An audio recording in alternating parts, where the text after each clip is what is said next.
Bonsoir à tous, nous entamons dans cette vidéo une présentation de rappel sur les fonctions d'une variable et en particulier sur l'étude des variations de ces fonctions. Alors, dans une première diapo, d'abord, qu'est-ce que c'est qu'une fonction? Donc, nous redéfinissons rapidement l'objet en lui-même. Une fonction pourrait être notée petit f, son appellation générale, et nous notons ici f de point x flèche f de x. Qu'est-ce que ça signifie? Ça signifie que nous avons affaire à un outil mathématique qui va transformer un nombre x en un autre nombre f de x par l'intermédiaire d'une relation qu'elle représente, c'est-à-dire de la dépendance finalement entre le deuxième nombre en rouge en fonction du premier en bleu. Bon, très bien, alors imaginons un petit peu ce qui pourrait advenir, ce qui pourrait donner lieu à l'étude d'une fonction. Imaginons qu'une variable dépende d'une autre d'une certaine manière. Ce qui évidemment va se rencontrer dans tous les domaines. C'est-à-dire aussi bien en physique, en mécanique, en électricité, ou alors en économie, en calcul de coûts, ou encore en statistique. Alors ici, j'ai représenté un nuage de points qui peut être le résultat d'observations faites sur diverses valeurs d'une variable, ici sur la ligne bleue, et puis conjointement, pour les mêmes individus, donc les points qui sont représentés ici, la valeur y en rouge qui a été observée. Donc on peut faire une étude statistique à deux variables et puis repérer des couples xy mesurés sur différents individus. Et à la vue de la forme du nuage de points, se dire oui, effectivement, il semble bien qu'il y ait une relation entre les deux variables et que cette relation puisse être quantifiée ou au moins modélisée, mis à part les légères variations qu'on constate, les irrégularités dans le nuage de points. Donc une fonction, c'est une relation entre deux variables qui peut être exprimée soit d'une manière exacte si on vient d'un domaine purement mathématique ou mécanique physique, on va dire, en faisant abstraction de certaines irrégularités, soit d'une étude statistique où une variable dépend d'une autre, mais pourrait dépendre aussi d'autres variables, mais où on veut analyser en particulier la dépendance entre telle et telle variable. Donc vous voyez, je ne peux pas être plus précis quant à ma définition générale, puisque nous avons affaire à un objet qui va finalement pouvoir être applicable dans tous les domaines.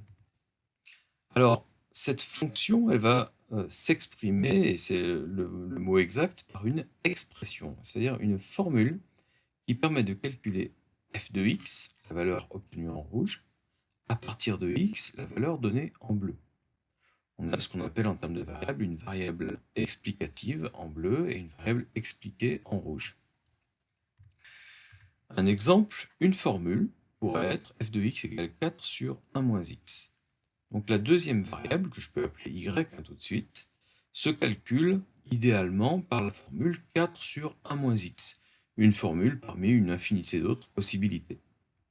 Si je m'en tiens à celle-ci, je suis capable, pour tout x, ou en tout cas pour tout x pour lequel ça sera calculable, je vais être capable de calculer une valeur f de x. Par exemple, si x égale 0, avec la formule du dessus, je calcule 4 sur 1 moins 0, c'est-à-dire 4. Si x égale 0,2, je vais calculer 4 sur 0,8. D'accord? Donc ce qui va me donner 5. Si x est égal à 0,5, je vais me retrouver à diviser 4 par 1 moins 0,5, donc 0,5. Résultat, 8. Et puis si x égale 0,9, 4 sur 1 moins 0,9, 0,1, 4 sur 0,1, 40. Voilà, et donc il y a comme ça une infinité de valeurs de x qui permettent de calculer f de x grâce à une formule donnée. Évidemment, il existera des valeurs de x qui sont dites interdites, qui empêcheront de calculer f de x. Typiquement, dans l'expression que j'ai donnée en exemple, je ne peux pas choisir x égale 1, parce qu'à ce moment-là, mon calcul me dirait 4 sur 0. Donc j'ai des valeurs interdites pour x. Mais si je m'en tiens à un intervalle qui va de 0 à 0,9, dans cet intervalle-là, il n'existe aucune valeur interdite. La seule ici serait d'ailleurs x égale 1. Donc on obtient comme ça un tableau de valeurs qu'il convient d'être capable d'obtenir sur calculatrice également, bien sûr. Et ce tableau de valeurs va nous donner des couples XY au niveau graphique que l'on pourra placer, positionner précisément en tant que point, donc sur le plan. On placera systématiquement les valeurs de x sur l'axe horizontal et les valeurs de f de x obtenues sur l'axe vertical. Un couple x f de x, tel qu'une colonne du tableau de gauche, va donner donc un point sur le plan. Et comme j'ai une infinité de choix possibles pour x, eh bien, elles sont associées, ces valeurs, à une infinité de valeurs f de x calculées. Et donc, je me retrouve avec une infinité de points. Si mon expression de départ n'est pas trop bizarre, on va dire, si ma fonction est continue, en gros, j'obtiens des points qui ne se répartissent pas d'une manière aléatoire sur le plan, mais qui semblent suivre une courbe bien déterminée. On appelle ça donc la courbe de la fonction. Et donc j'ai dans la moitié droite de cette diapo la représentation graphique de ma fonction f, dont l'expression est f de x égale 4 sur 1 moins x. Alors comme je vous le disais, x égale 1 est une valeur interdite, je me suis bien gardé de vouloir tracer la courbe jusqu'à atteindre x égale 1, ce qui était évidemment impossible. Alors oublions l'étude statistique, le nuage de points, pour nous en tenir à la courbe elle-même. Ce qui nous intéresse quand on a une fonction donnée avec son expression, ici 4 sur 1 moins x, c'est quelles sont les variations de la fonction. Donc évidemment, quand on étudie la relation entre deux variables, on a envie de savoir s'il y a une relation de croissance ou de décroissance entre les deux. Une relation de croissance signifie si l'une augmente, l'autre aussi. Et donc si l'une diminue, l'autre aussi, bien entendu.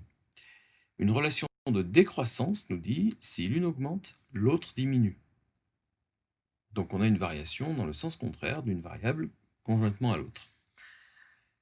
Alors non seulement dans quel sens la deuxième variable varie en fonction de la première, et puis aussi comment quantifier cette variation. Ce qui nous intéresse, c'est vraiment de savoir quelle est la vitesse à laquelle la variable expliquée en rouge varie en fonction de la variable explicative en bleu. On voit bien sur le graphique que dans la zone de gauche, lorsque la valeur x en bleu augmente, la valeur y augmente faiblement. Par contre, dans la zone de droite, si x continue d'augmenter, y se met à augmenter de plus en plus vite. Donc on a une notion de vitesse de variation de y en fonction de x. Et donc tout naturellement, on va définir le taux de variation de la fonction. Donc là, on est sur une définition historique, à partir du moment où le concept de fonction a été formalisé. Les pionniers vraiment étant Newton et Leibniz, conjointement, indépendamment l'un de l'autre, mais à la même époque, on a la notion de taux de variation qui intervient et qui doit être calculée. Alors, comment calculer la vitesse de variation d'une variable par rapport à l'autre? Eh bien, au début, on ne sait le faire que sur 2 points séparés de la courbe. En tout cas, ce taux de variation, on va le définir par un décalage d'ordonnées divisé par un décalage d'abscisse. Donc c'est évidemment une définition arbitraire, d'accord? Disons que l'on le calcule comme ça. Et on verra pourquoi cette définition arbitraire, elle a en fait du sens physiquement parlant. Alors qu'est-ce que ça veut dire? Eh bien, prenons un exemple. Je prends 2 points A et B sur ma courbe. Le point A a une abscisse de 0,2. Je vois dans mon tableau que son ordonnée vaut donc 5. Le point B a une abscisse de, alors disons, là c'est approximatif, mais 0,5, et on a une ordonnée qui vaut 8. Si je veux calculer ce que donne la définition du taux de variation, delta y représente la variation de y de A vers B, donc yb moins yk, tandis que delta x représentera xb moins xa. Dans mon tableau, j'ai toutes les valeurs. YB moins YK, ça vaut 3. XB moins XA, ça vaut 0,3. Résultat de la division, 10. Bon, qu'est-ce que c'est que ce 10? Eh bien, c'est le taux de variation de la fonction entre les points A et B. Ça veut dire que pour une augmentation d'une unité en X, j'ai une augmentation de 10 unités en Y. C'est le rythme auquel Y a varié en fonction de X entre A et B. Alors ça n'a pas été de 10 pour 1 entre A et B, ça a été de 3 pour 0,3. Mais le résultat est le même en tant que taux, en tant que fraction, c'est 10. Très bien, alors maintenant choisissons un autre point, le point C, qui se trouve être le point d'abscisse 0,9 et d'ordonnée 40. Entre B et C, qu'est-ce qui se passe? Eh bien, je refais le même calcul, mais cette fois-ci avec YC moins YB sur XC moins XB. Calculons ça. YC moins YB, 40 moins 8, 32. XC moins XB, 0,9 moins 0,5, 0,4. 32 divisé par 0,4, ça va donner 80. Donc on a un taux de variation qui est beaucoup plus fort, et effectivement, on s'aperçoit sur le graphique que pour aller de B vers C, il faut que Y ait augmenté beaucoup plus vite en fonction de X qu'il ne l'avait fait entre A et B. Alors maintenant, en quoi ce taux de variation est-il intéressant calculé de cette façon? Si vous vous souvenez de vos formules, quand on calcule une grandeur de type YB moins YA sur XB moins XA, on calcule le coefficient directeur d'une droite. Donc ce n'est pas pour rien que j'ai tracé les segments AB et BC. Je viens de calculer avec la valeur 10 le coefficient directeur de la droite AB et avec la valeur 80 le coefficient directeur de la droite BC. Donc c'est exactement par définition le calcul du coefficient directeur. Le coefficient directeur, ça a un synonyme qui s'appelle la pente. C'est la pente de la droite AB et la pente de la droite BC. Si les unités de longueur étaient les mêmes sur les deux axes, ce qui n'est pas le cas sur mon graphique, eh bien j'aurais par définition la tangente de l'angle que fait le segment avec l'horizontale. D'accord?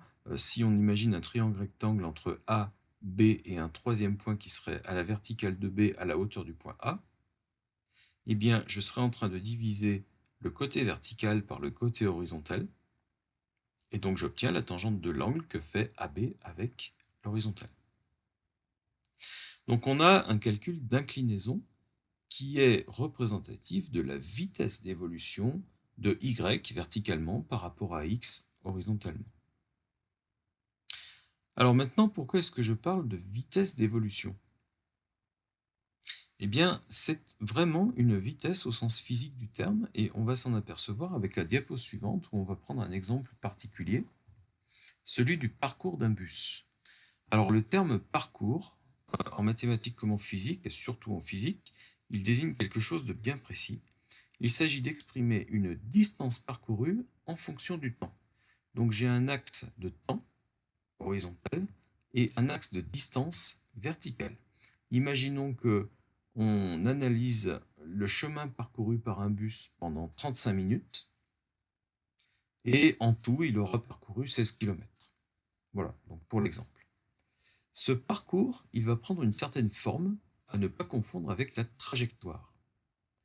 D'accord? La trajectoire, ce serait simplement une photographie de la route qu'il a suivie, vue de dessus. Le parcours, non, c'est juste la distance parcourue au total depuis le début par rapport au temps. Alors j'ai un parcours qui se forme d'un segment incliné comme celui-ci, puis d'un segment horizontal, puis d'un morceau de courbe. Pour en parler plus en détail, je vais donner des noms aux points intermédiaires de ce parcours, O, A, B, C. Bon, très bien. Et maintenant, on peut se demander ce qu'a fait le bus dans chacun des trois segments, dans chacune des trois parties de ce parcours. Par exemple, entre O et A, le parcours est un segment de droite. Eh bien, ça signifie que le bus a parcouru 7 km pour aller au point A en 10 minutes à vitesse constante. Pourquoi à vitesse constante? Parce que sur le segment OA, on peut appliquer le théorème de Thalès qui nous dit que, par exemple, si on se place au milieu du segment OA, on va se retrouver au milieu du segment 0,7 verticalement, donc à 3,5, et au milieu du segment 0,10 horizontalement, donc à 5.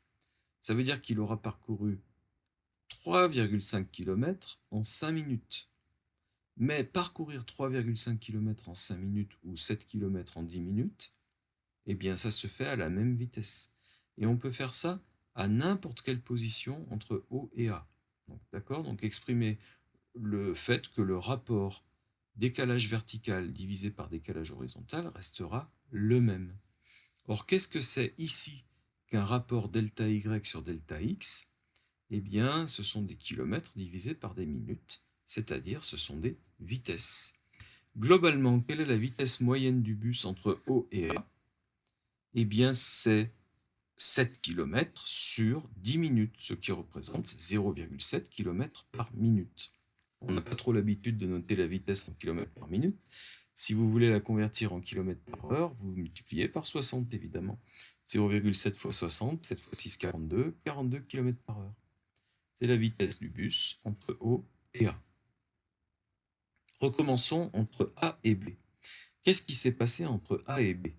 Verticalement, la distance parcourue n'a pas changé, donc le bus était à l'arrêt. Et il s'est écoulé un temps qui va de 10 minutes à 18 minutes. Donc pendant 8 minutes, le bus était à l'arrêt.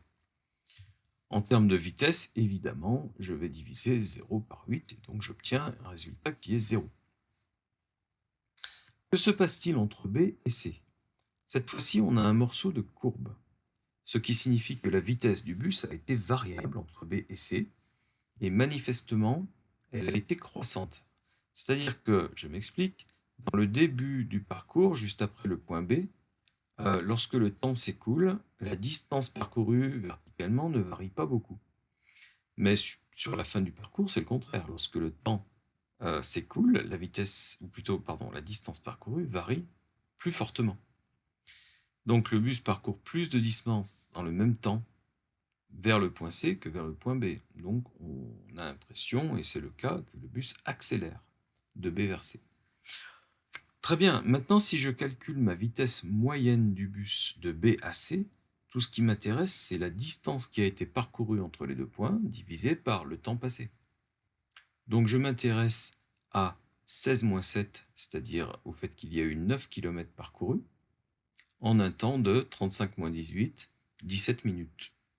Vitesse moyenne, 9 sur 17, à peu près 0,53 km par minute, 530 mètres par minute.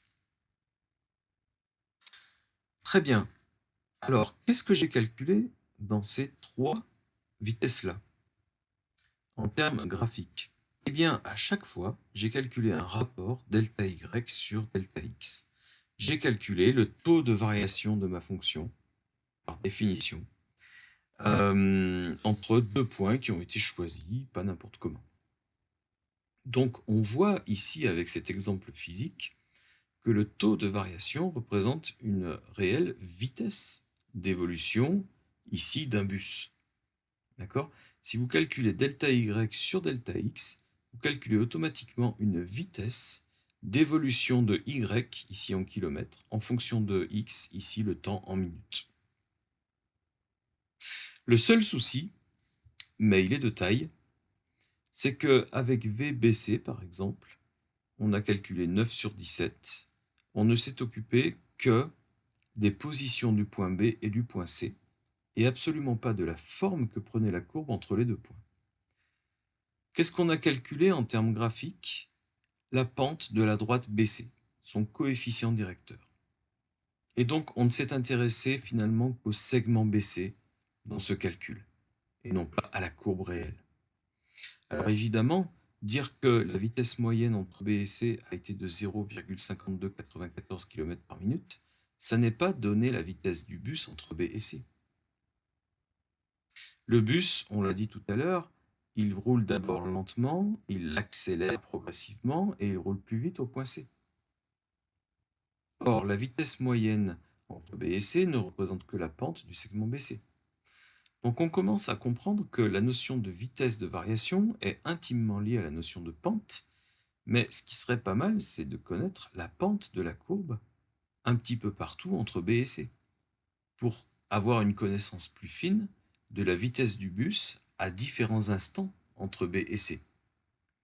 Alors ce qu'on peut faire dans un premier temps, c'est prendre un point intermédiaire entre B et C. Donc je prends le point D, qui ici a pour coordonnées 28, 10. Et je peux refaire des calculs de vitesse moyenne. La vitesse moyenne entre B et D, donc la pente du segment BD, c'est delta y sur delta x calculé sur BD. Donc 10 moins 7 divisé par 28 moins 18. Autrement dit, 3 sur 10. Entre B et D, la vitesse moyenne a été de 0,3 km par minute. Entre D et C, ça change beaucoup. On a parcouru 6 km en 7 minutes. Le résultat, c'est 0,8571 km par minute. Donc, dans un premier temps, le bus a roulé à une vitesse moyenne faible, et dans la deuxième partie du parcours, il a roulé à une vitesse moyenne beaucoup plus élevée. La vitesse moyenne globale étant évidemment intermédiaire entre les deux valeurs. Mais on le voit sur le graphique, la pente du segment BC, son inclinaison, est intermédiaire entre celle de BD et celle de DC. Il reste un problème donc de taille. C'est bon, ok, très bien, on sait calculer la pente de BD et la pente de DC, donc des vitesses moyennes, mais lorsque le bus était là, à 28 minutes, après avoir parcouru 10 km, son compteur de vitesse affichait bien une certaine vitesse. Et ça n'est ni la vitesse moyenne de BD, ni celle de DC. C'est une vitesse qui est en fait la pente de la courbe à cet endroit-là. La pente de la courbe au point D, et non pas entre deux points séparés. Donc il reste ce calcul crucial dont on s'est aperçu très très vite, donc Newton, Leibniz, tout début du XVIIIe siècle, et on s'est dit, il nous faut un outil mathématique qui nous permette de parler de la vitesse, mais pas entre deux points, juste en un seul point. On passe de la notion physique de vitesse moyenne à la notion physique de vitesse instantanée en un point donné. Et pour ça, donc, on a dû inventer un nouvel outil mathématique qui s'appelle la dérivée. Ce qu'on appelle en physique la vitesse instantanée de quelque chose au point D, on le notera en mathématiques f' de 28. La fonction qui a donné cette courbe s'appelle f. La hauteur du point D sur le graphique s'appelle f de 28. On se repère par rapport à l'axe horizontal toujours. Et la pente de la courbe en ce point, on l'appellera f' de 28. D'où la notion de nombre dérivé d'une fonction en un point. Alors évidemment, il reste la question de comment est-ce qu'on calcule ce nombre? On ne sait calculer une pente qu'entre deux points séparés. Comment arriver à trouver la pente de la courbe au point D? Donc on va évidemment se poser la question à peu près de la même façon que Newton, Leibniz et leurs collègues se sont posé la question. Je me place en un point A d'une courbe et j'aimerais connaître la pente de la courbe au point A. Autrement dit, la pente d'une droite qui est collée à la courbe, donc qui suit la même pente que la courbe en ce point. Pour cela, je vais choisir un autre point sur la courbe et je vais tracer la droite qui relie A et M. Très bien, mais la droite AM n'a pas la même pente que la courbe au point A. On n'y est pas encore. Par contre, je sais quantifier delta y et delta x, donc le décalage d'ordonnée et d'abscisse entre mes deux points. Très bien. Que se passe-t-il maintenant si je réduis delta x? Autrement dit, si je rapproche le point M du point A en glissant sur la courbe. La droite AM change progressivement d'inclinaison. Et on voit que si vraiment, en passage à la limite, mathématiquement parlant, on fait tendre delta x vers 0, eh bien la droite AM tend à avoir une pente égale à celle de la courbe au point A. Alors bien sûr, on sous-entend que la fonction est dérivable en ce point, on ne va pas se poser toutes les questions d'un coup, mais imaginons une courbe de ce type où on a une fonction effectivement dérivable, c'est-à-dire où la pente au point A est quelque chose qui existe physiquement. À ce moment-là, en faisant tendre delta x vers 0, eh bien à ce moment-là, delta y lui aussi tend vers 0, mais le rapport delta y sur delta x, il ne tend en général ni vers 0 ni vers l'infini, mais vers un nombre bien précis qui va être la fameuse pente de cette tangente en A. Bref, si je cherche la pente de la tangente en A, c'est-à-dire, on l'a vu précédemment, le nombre dérivé de la fonction en a, noté f' de petit a, eh bien je dois calculer la limite de delta y sur delta x lorsque x tend vers petit a. X était l'abscisse du point M. Et donc là, on en vient à ce qui a pu être défini en classe de première. Quelle est la définition du nombre dérivé de la fonction en un point? Eh bien, c'est la limite de f de x moins f de a sur x moins a. Delta y sur delta x. Donc on en vient à ce schéma général. J'ai un point a d'abscisse petit a, un point m d'abscisse x. Delta y vaut f de x moins f de a, delta x vaut x moins a, et la limite du rapport des deux est par définition f' de a, lorsque cette limite existe, bien entendu. Alors, ce qui peut nous freiner dans cette définition, c'est le dénominateur dans cette limite, x moins a. On a une soustraction dans le dénominateur, et en général, ce n'est pas forcément quelque chose qui est facile à manipuler lorsqu'on veut vraiment faire un calcul avec cette définition. Donc on va utiliser des notations plus pratiques, et d'ailleurs plus fréquemment utilisées. Appelons x l'abscisse de a, et appelons x plus h l'abscisse de m. Le décalage en abscisse vaut donc ce fameux nombre petit h. Plutôt que de dire a, x et de faire tendre x vers a, on dira x plus h et on fera tendre h vers 0. Ce qui évidemment va nous simplifier la vie pour un certain nombre de calculs. Et donc on peut de la même façon définir f' de x comme étant la limite quand h tend vers 0 de f de x plus h moins f de x sur h. À partir du moment où on a constaté cet état de fait, on va pouvoir prendre des fonctions simples et se dire, par exemple, si petit f est la fonction carrée, donc avec f de x égale x au carré, que donne f' de x? Eh bien, je vais calculer ma fraction, et je vais voir ensuite quand h tend vers 0, vers quelle limite on tend. Allons-y. F de x égale x au carré, donc f de x plus h vaut x plus h au carré, f de x, x au carré, et en bas j'ai petit h. Voyons ce que ça donne. X plus h au carré moins x au carré, une fois que j'ai développé le produit remarquable ici, x carré plus 2xh plus h carré, moins x au carré, ça va me donner 2xh plus h carré. Comme je divise tout par h, j'obtiens après simplification 2x plus h. Quelle est la limite de tout ça quand h tend vers 0? H tend vers 0, donc il me reste 2x. Donc j'obtiens quoi? F' de x égale 2x. Et donc je résume tout ça sans montrer la preuve en dessous en si f de x égale x au carré, alors f' de x égale 2x. Et la petite phrase que tout le monde connaît bien, la dérivée de x au carré est 2x. Cette phrase est tellement résumée par rapport à tout ce qui a été fait autour qu'on finit par oublier son sens.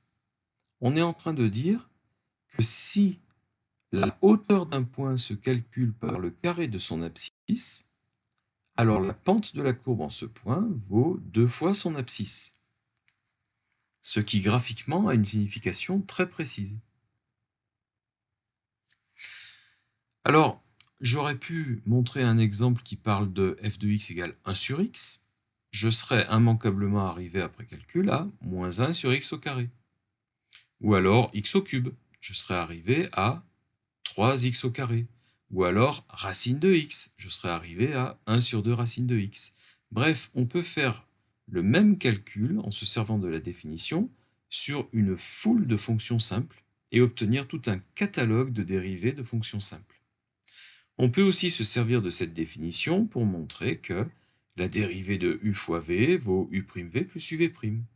C'est par cette limite qu'on atteint cette formule, et même ce genre de formule, la dérivée de 1 sur v, la dérivée donc de u sur v après coup, etc., etc. Cette définition, évidemment, nous sert à montrer tout ce qu'on obtient par la suite et qu'on devra retenir plus ou moins par cœur, puisqu'il serait quand même dommage d'aller calculer des limites à chaque fois qu'on veut obtenir la dérivée d'une fonction.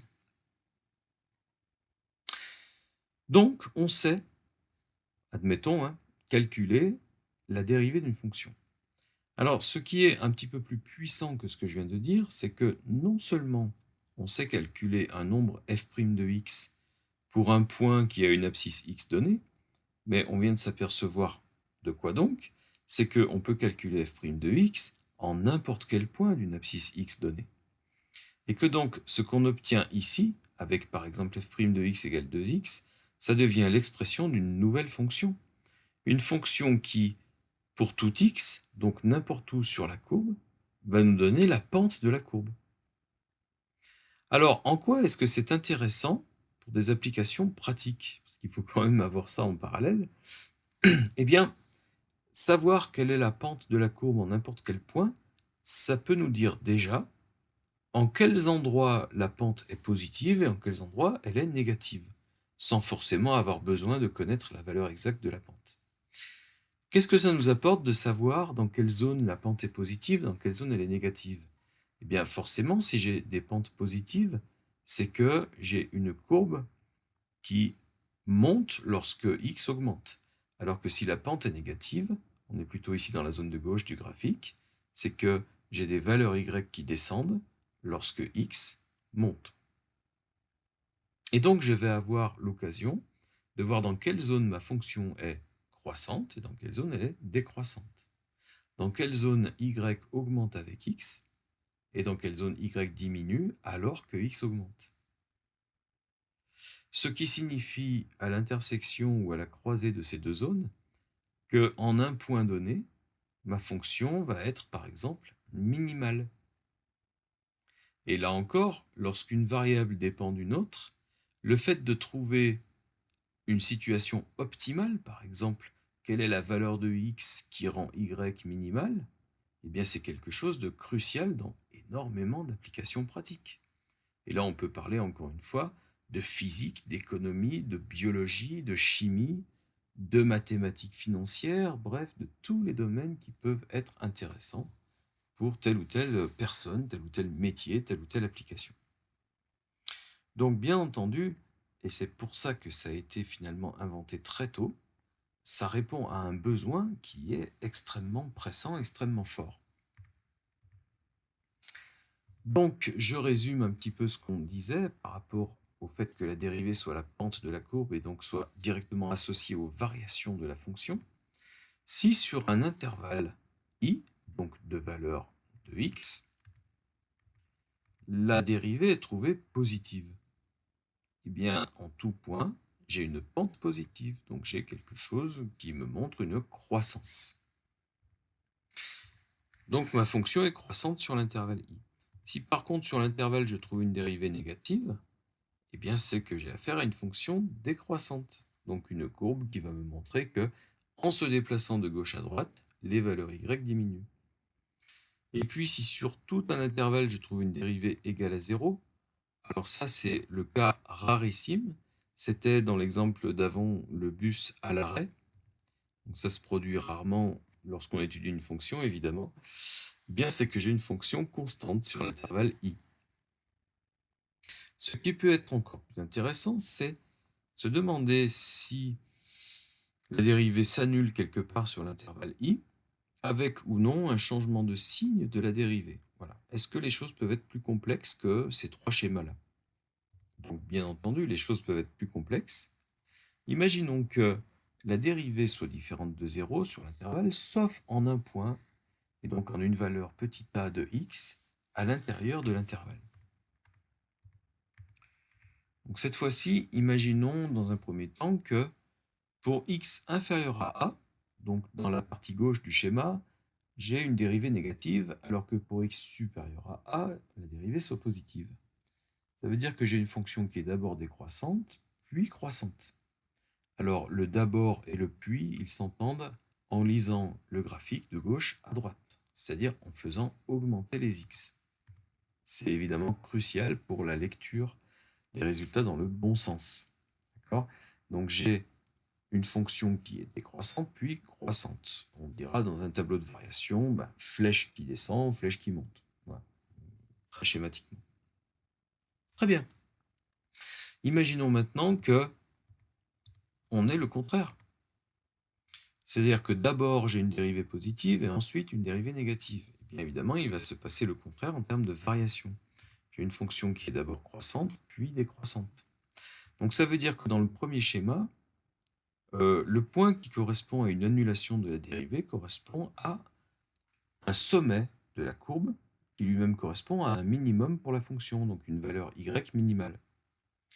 Dans le deuxième schéma, le point correspond toujours à un sommet, mais cette fois-ci, il représente un maximum pour la fonction, une valeur maximale de y. En tout cas, un minimum local et un maximum local. Je travaille juste dans un intervalle de valeur de x, alors que la fonction peut être définie plus largement sur R tout entier, par exemple. Il peut y avoir des cas un petit peu plus piégeux, on va dire, sur lesquels la dérivée peut s'annuler en petit a, mais avec une dérivée donc qui ne change pas de signe. C'est tout à fait possible, on peut avoir une dérivée strictement positive si x est strictement inférieur à a, et strictement positive encore si x est strictement supérieur à a. Ça veut dire que, au point considéré, on a atteint une sorte de palier, qui d'ailleurs ne représente pas un segment horizontal, mais juste un point unique en lequel la pente de la tangente est nulle, donc une tangente horizontale qui traverse sa courbe. À cet endroit-là, nous avons ce qu'on appelle un point d'inflexion, mais ça veut dire que j'ai une annulation de la dérivée qui ne représente cette fois pas un sommet sur la courbe. Et donc j'ai un sens de variation qui n'est pas modifié, et donc je n'ai aucune raison impérative de représenter le point A dans un tableau de variation, par exemple, puisque sur tout l'intervalle i, j'ai affaire ici à une fonction croissante. Alors quelle est la morale de tout ça? La morale de tout ça, c'est que si vous étudiez f' de x égale 0 et que vous trouvez que la dérivée effectivement s'annule en x égale petit a, eh bien vous n'avez rien trouvé du tout. C'est-à-dire que vous êtes incapable de dire quelles sont les variations de la fonction autour de petit a, sauf si vous étudiez évidemment le signe de la dérivée autour de petit a. Que fait la dérivée autour de petit a? Donc, deuxième partie de la morale de l'histoire, si vous voulez étudier les variations d'une fonction pour créer un tableau de variation, il est absolument contre-productif d'étudier f' de x égale 0. Ça ne nous sert à rien. F' de x égale 0, c'est le piège vers lequel tous les lycéens sont tentés d'aller, mais qu'il faut surtout éviter. F' de x égale 0 n'est pas une équation qui m'intéresse ici. Ce qui m'intéresse, c'est une inéquation. Je veux résoudre, par exemple, f' de x supérieur à 0. Et à ce moment-là, je vais trouver un intervalle de solution, ou alors aucune solution. Peu importe, ça dépend du cas de figure. Mais ce qui m'intéresse, c'est de me poser la question, à quels endroits la dérivée est-elle positive? Et si je trouve des réponses, eh bien ça veut dire aussi que ailleurs, elle est négative. Et donc je peux compléter mon tableau de variation en intégralité. f' de x égale 0 est absolument inutile. D'ailleurs, si je vous donne par exemple la fonction inverse, f de x égale 1 sur x, dont vous savez que la dérivée est égale à moins 1 sur x au carré, eh bien vous seriez bien en peine d'étudier f' de x égale 0. C'est évidemment pas la chose à faire sur cette fonction-là. f' de x égale 0, ça n'existe pas pour la fonction inverse. Par contre, si vous avez devant les yeux f' de x égale moins 1 sur x au carré, il faut être capable de nous donner le signe de la dérivée. Moins 1 sur x au carré, c'est négatif, quel que soit x. Et donc, vous avez affaire à une fonction décroissante. Alors, évidemment, décroissante sur un intervalle où la fonction est définie. S'agissant de la fonction inverse, pour x égale 0, la fonction n'est pas définie. Donc, on pourra dire qu'elle est décroissante sur R-, R- étoile, bien sûr, et décroissante sur R plus étoile. Et on peut même préciser strictement décroissante sur R- étoile, strictement décroissante sur R plus étoile. Mais, encore une fois, la fonction inverse n'est absolument pas strictement décroissante sur R. Ça ne veut rien dire.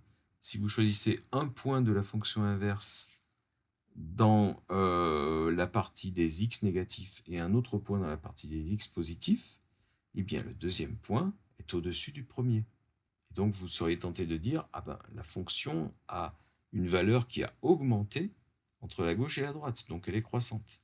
Mais non, on ne peut parler de croissance ou de décroissance que sur un intervalle dans lequel la fonction est définie.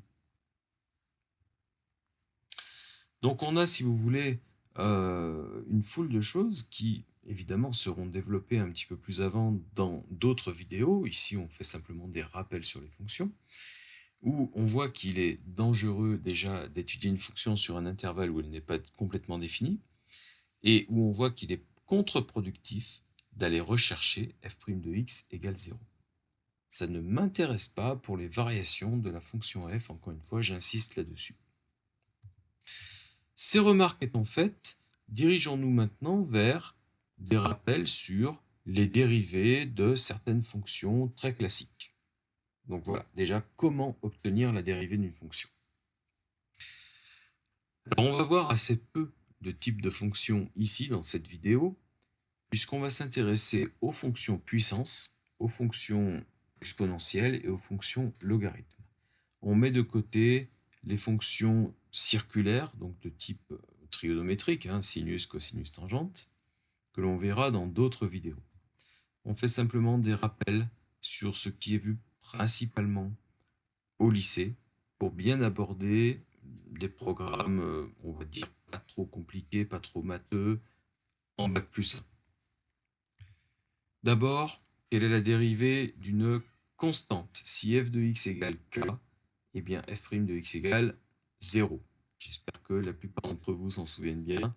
Imaginez graphiquement la représentation graphique d'une fonction constante, c'est le bus à l'arrêt, c'est le segment horizontal. Bien entendu, la pente de ce type de courbe est nulle partout, f' de x égale 0. Bon, quelle est la relation générale des fonctions puissance? Les fonctions qui ressemblent à x puissance alpha, quel que soit alpha réel, ont une dérivée de forme alpha x puissance alpha moins 1. Alors bien entendu, pour des cas simples, on peut en déduire que effectivement la dérivée de x au carré va être égale à, il suffit de remplacer alpha par 2, 2 fois x puissance 1, 2x. Donc cette formule, qui se démontre pas à pas, c'est relativement long comme démonstration, mais tenons-la pour acquise ici, on en reparlera dans une autre vidéo, nous dit que la dérivée de x carré effectivement est égale à 2x. Et puis si on prend la fonction d'expression x au cube, eh bien il suffit de remplacer alpha par 3 pour dire j'ai 3x puissance 3 moins 1, 2, 3x au carré. Et ainsi de suite. Ce qui est extrêmement intéressant dans cette formule, c'est qu'elle est valable pour n'importe quel exposant réel. Qu'est-ce que c'est qu'un réel? Ça n'est pas forcément un entier positif. Ça peut être un entier négatif, et ça peut être quelque chose qui n'est pas un entier. Donc allons voir un petit peu de ce côté-là. Si je parle de la fonction inverse 1 sur x, vous vous souvenez sans doute que la dérivée de 1 sur x est moins 1 sur x carré, mais pourquoi? Eh bien parce que 1 sur x, c'est tout bêtement x puissance moins 1. Prenez donc alpha égale moins 1 et appliquez la formule. Moins 1 fois x puissance moins 1, c'est-à-dire moins 2. Moins 1 fois x puissance moins 2, ah bah oui, moins 1 sur x2. Donc ça fonctionne pour des puissances négatives. D'accord? Ça veut dire que vous savez a priori dériver 1 sur x cube grâce à la formule encadrée en haut. Il s'agit de x puissance moins 3, remplacez alpha par moins 3 et vous aurez moins 3 x puissance moins 4. C'est-à-dire moins 3 sur x puissance 4.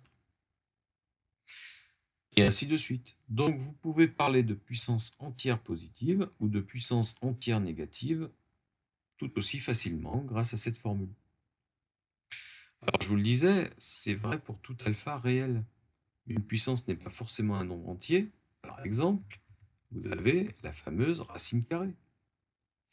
La dérivée de la racine carrée, c'est, on s'en souviendra, 1 sur 2 racine carrée. Alors je peux l'encadrer comme je l'ai fait pour la fonction inverse, parce que honnêtement, le mieux que vous ayez à faire, c'est de retenir par cœur la dérivée de la fonction inverse ou la dérivée de la fonction racine carrée. Mais si on se souvient que racine carrée de x représente x puissance 1 demi. Prenez donc alpha égale 1 demi et appliquez-le à votre formule. 1 demi de x puissance 1 demi moins 1. 1 demi moins 1, ça vaut moins 1 demi. 1 demi de x puissance moins 1 demi, c'est exactement 1 sur 2 racine de x. Alors, cette constatation avec des racines peut se généraliser à tous les cas de figure possibles.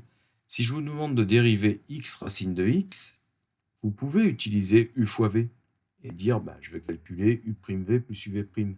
Mais ça sera un petit peu long et il y a un risque d'erreur dans le calcul. Si par contre vous maîtrisez les notations de puissance et que vous constatez que x racine de x, c'est x puissance 1 fois x puissance 1 demi, donc x puissance 3 demi, eh bien vous avez tout gagné.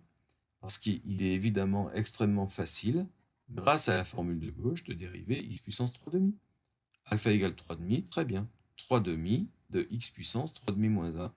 Donc 3 demi de x puissance 1 demi, donc 3 demi de racine de x.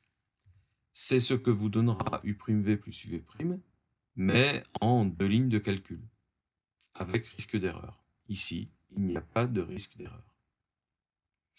Donc, tant que votre fonction peut être écrite comme une puissance, mon conseil, c'est écrivez-la comme une puissance. Vous la dériverez d'autant plus facilement.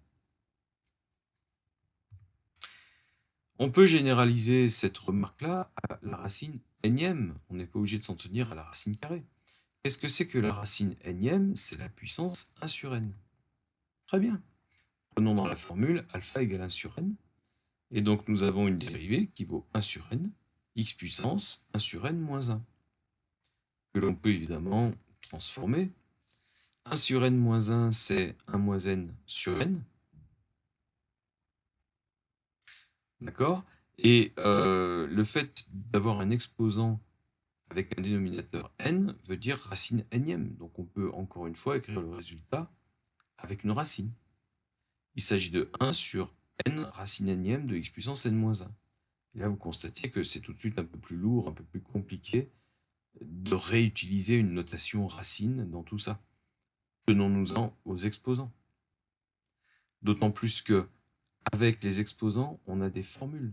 Vous vous rappelez tous des formules sur les puissances qu'on vous a données dès la classe de 3e, qui permettent d'additionner des puissances, de multiplier des puissances entre elles. Bref, il est beaucoup plus aisé de travailler avec des exposants. Donc, je résume, toutes les fonctions puissance entière positive sont dérivables facilement. Toutes les fonctions puissance entière négative aussi. Et toutes les fonctions racines énième, sont dérivables facilement grâce à cette formule. Donc c'est évidemment quelque chose qu'il faut prendre en compte et qu'il faut savoir utiliser à toutes les sauces. À côté de ça, bien sûr, il n'y a pas que des fonctions puissance. On peut redonner pour l'exemple les dérivées des fonctions exponentielles et logarithmes népériens, qui sont des fonctions très particulières. La fonction exponentielle a une particularité forte qui est qu'elle est égale à sa dérivée. Alors, si à rebours, on cherchait une fonction égale à sa dérivée, ce qui n'existe pas dans les 2 premières colonnes, dans tous les exemples qu'on a cités, eh bien, on constaterait qu'il n'existe qu'un seul type de fonction qui puisse satisfaire à cette requête, f égale f'. C'est une fonction qui dit l'expression doit être égale à un nombre fixe puissance x, et encore pas n'importe lequel, il faut que ce nombre soit le nombre qu'on appelle petit e, l'exponentielle, qui vaut environ 2,718, donc une constante mathématique. Par exemple, si vous dérivez 10 puissance x, vous n'obtenez pas 10 puissance x. D'accord? Vous obtenez quelque chose qui est proportionnel, mais qui n'est pas 10 puissance x. Donc pour que vraiment f' soit égal à f, il faut des conditions très particulières qui sont en fait extrêmement difficiles à déterminer précisément. Le nombre exponentiel est un nombre transcendant, il possède une infinité de décimales, non périodique, donc déjà c'est un irrationnel, mais en plus c'est un transcendant. Bref, c'est l'horreur. Mais voilà, il faut retenir par cœur que la fonction égale à sa dérivée, c'est celle-ci.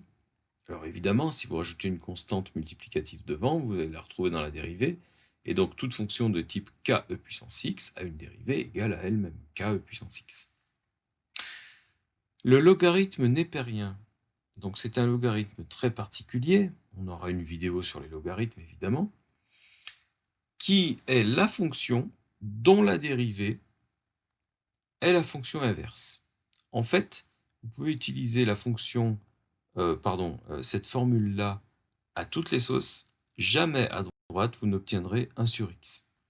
Ça peut paraître bizarre, mais pour obtenir 1 sur x, il faudrait avoir ici x puissance moins 1.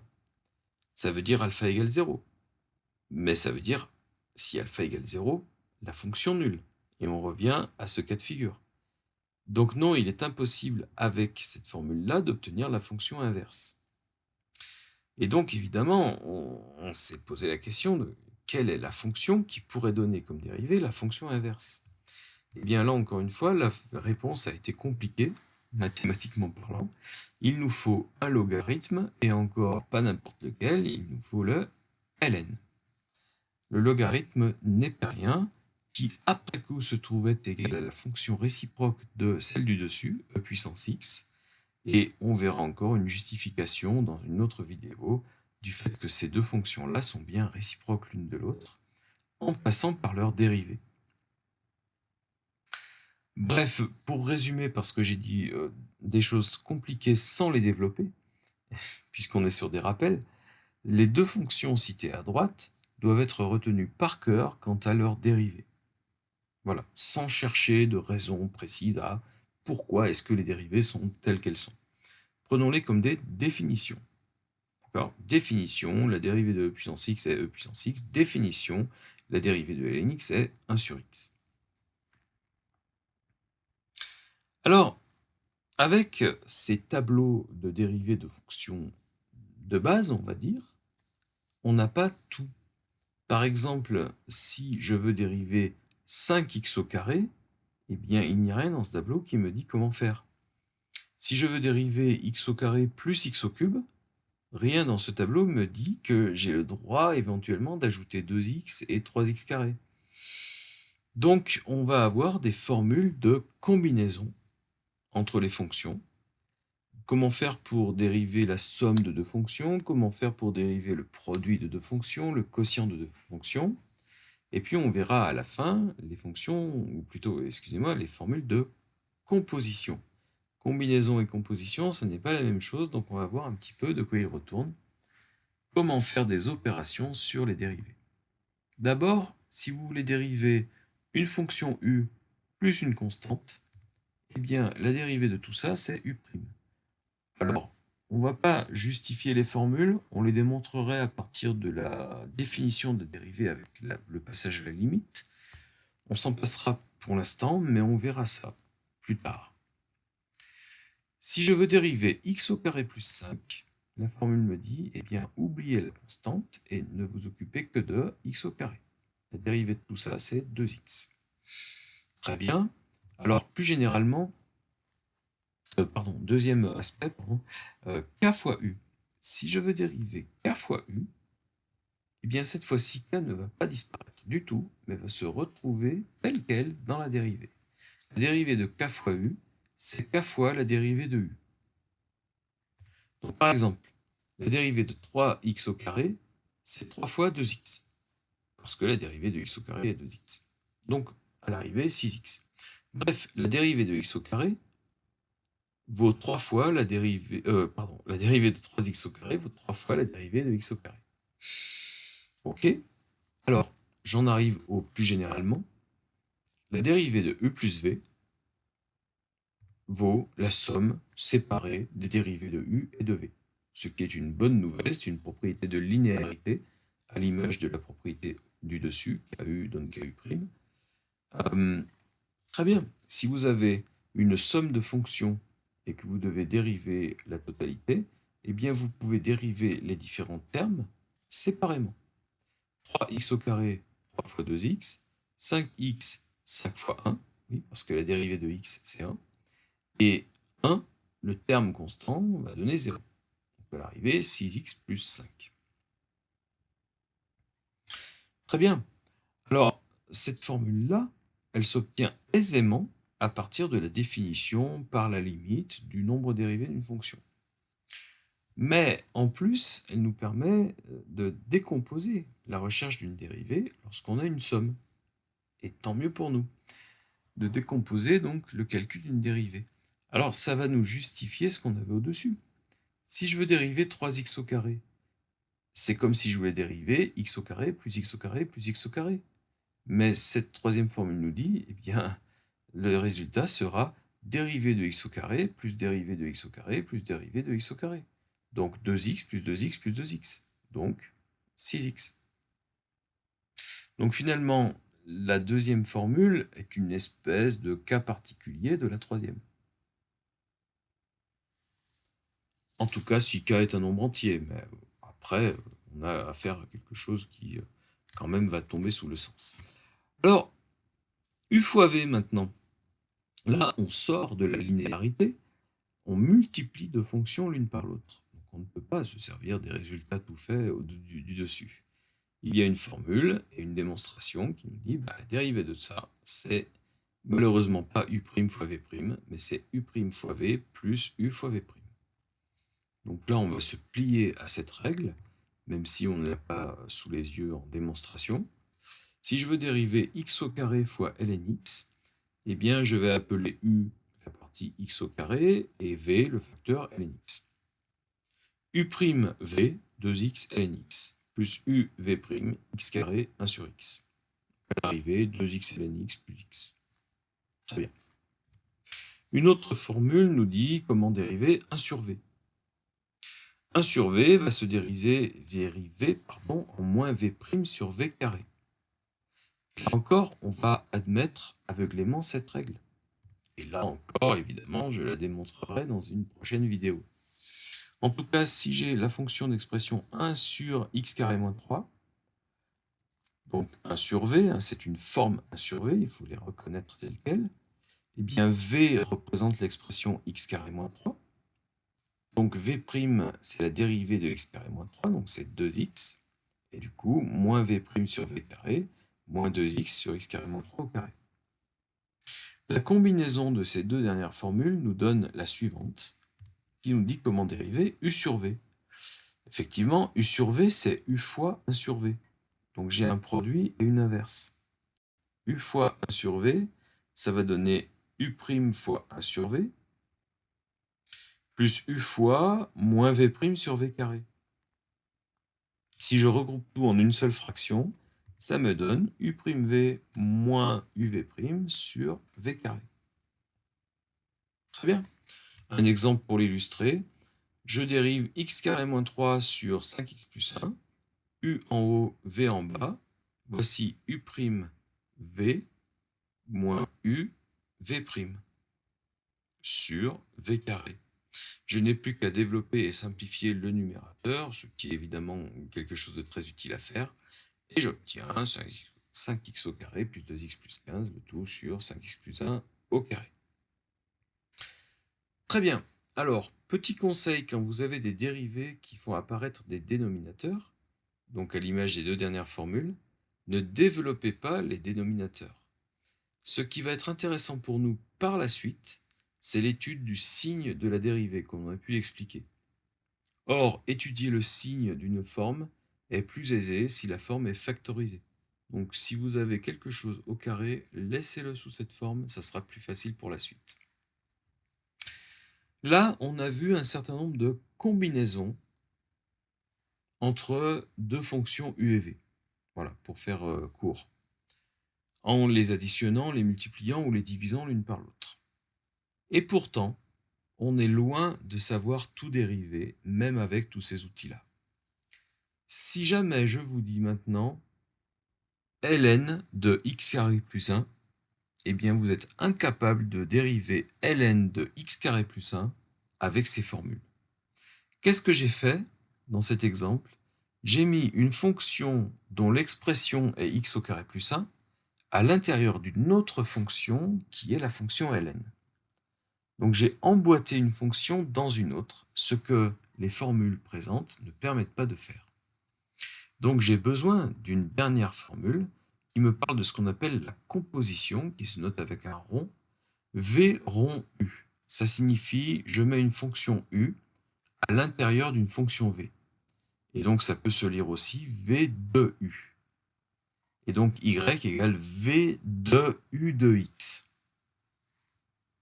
Comment dériver ça?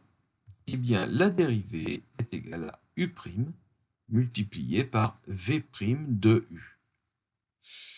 Alors, ça peut paraître très compliqué à imaginer avec exemple, et donc on va montrer des exemples, mais ça va donner des formules que vous avez également vues au lycée. Cette fameuse formule générale de composition sans laquelle, eh bien, on ne pourrait pas faire grand-chose en fait. Donc je rappelle la formule ici, et je me demande ce qui se passerait si ma fonction générale, v, était la fonction ln. Qu'est-ce qui se passe pour ln de u? Eh bien, la dérivée serait u' multipliée par la dérivée du ln appliquée à u. Alors, la dérivée du ln, on commence à se dire, ah ben oui, mais au fait, on sait dériver le ln. Oui, mais on sait dériver ln x, pas ln u de x. D'accord, mais dans ma formule, j'ai quand même besoin de v'. Ok, donc allons voir un petit peu ce qui se passe pour ln x. Donc je rappelle que la dérivée de ln x, c'est 1 sur x. Ça veut dire que v' de u, autrement dit ln' de u, ça sera 1 sur u. C'est une notation qui est suffisamment claire pour être appliquée telle qu'elle. 1 sur u. Sauf que je dois multiplier par u'. Donc la dérivée de ln u, c'est pas 1 sur u. C'est u' fois 1 sur u. Du coup, u' sur u. Donc cette formule générale de composition, appliquée au ln, me dit que ln u se dérive en u' sur u. Très bien. Donc, exemple, la dérivée de ln x carré plus 1, doit être égale à 2x fois 1 sur x carré plus 1, ou encore la fraction 2x sur x carré plus 1. Très bien, alors maintenant changeons de fonction principale v, et passons à l'exponentielle. Que doit donner la dérivée de e puissance u de x? Je reprends la même chose que ce que j'ai fait en noir à gauche. Je sais dériver e puissance x. C'est e puissance x. Qu'est-ce qui change dans la formule en vert? C'est le produit par u'. Le reste me dit de dériver simplement ma fonction de référence et de mettre u à l'intérieur. Mais puisque la dérivée est e puissance x pour e puissance x, eh bien je n'aurai qu'à écrire e puissance u. Par contre, le facteur u' intervient, systématiquement. Donc la dérivée de e puissance x étant e puissance x, la dérivée de e puissance u sera u', e puissance u. La dérivée de ln x était 1 sur x, la dérivée de ln u sera u' fois 1 sur u. Et donc on commence à s'imaginer, et ça sera vrai, que si on sait dériver une fonction simple dont la variable est x, alors on peut dériver la même fonction, mais à l'intérieur de laquelle on a placé une expression de x. Le tout est de reprendre la même forme, mais en multipliant par u', par l'expression qui se trouve à l'intérieur de la fonction principale. Ça sera vrai pour tous les exemples. Exemple, e puissance x carré plus 1 se dérive en 2x fois e puissance x carré plus 1. Alors, prenons une puissance. Une expression u de x mise à la puissance n. Je sais dériver x tout seul, puissance n. C'est n x puissance n-1. Donc, la dérivée de u puissance n ressemble à n u puissance n-1. Mais le facteur u' va venir mettre son grain de sel dans tout ça. Ça ne sera pas n u puissance n-1, mais n fois u' fois u puissance n-1. Exemple, si vous devez dériver x carré plus 1 le tout au cube, j'ai une forme ici u puissance n, la dérivée est n, 3 fois u', 2x fois u puissance n-1, x carré plus 1 au carré. C'est aussi simple que ça. Et on peut multiplier les exemples à l'infini. Si ma fonction principale est la fonction racine carrée, comment dériver racine de u? Il suffit de se souvenir comment on dérive racine de x. La dérivée de racine carrée de x, c'est 1 sur 2 racine carrée de x. Donc la dérivée de racine carrée de u, ça sera u' sur 2 racine carrée de u. Toujours ce facteur u' qui vient s'insérer dans la formule plus simple qui portait uniquement sur x. Et donc la dérivée de racine carrée de x carré plus 1, ça sera 2x sur 2 racine carrée de x carré plus 1. Après simplification par 2 en haut et en bas, x sur racine de x carré plus 1. Voilà, donc on a vu la façon dont on pouvait évaluer le taux de variation d'une fonction, qui est finalement une vitesse moyenne de variation de la fonction entre deux points. Le passage à la limite pour la notion de vitesse instantanée de la fonction en un point, ce qui correspond par définition à ce qu'on appelle le nombre dérivé de la fonction. Et donc ensuite, on a basculé techniquement vers comment obtenir la dérivée d'une fonction pour pouvoir connaître la pente de la courbe d'une fonction en n'importe quel point. Et évidemment, il y a toute une batterie de formules qui vont nous permettre de dériver des fonctions de la plus simple à des fonctions carrément plus compliquées. Donc à vous de bien vous entraîner à dériver un grand nombre de fonctions de multiples types pour avoir une aisance dans cette dérivation et pour pouvoir évidemment démarrer un exercice sur une étude de fonction et ne pas être embêté dans le simple fait de trouver une dérivée. Mais effectivement, ça demande pas mal d'entraînement. Je vous remercie d'avoir suivi cette vidéo de rappel sur les études de fonctions d'une variable. Donc on est vraiment sur des rappels de base, même si la vidéo était relativement longue, mais en analyse, rien n'est jamais très court. Je vous remercie et je vous dis à bientôt pour une prochaine vidéo.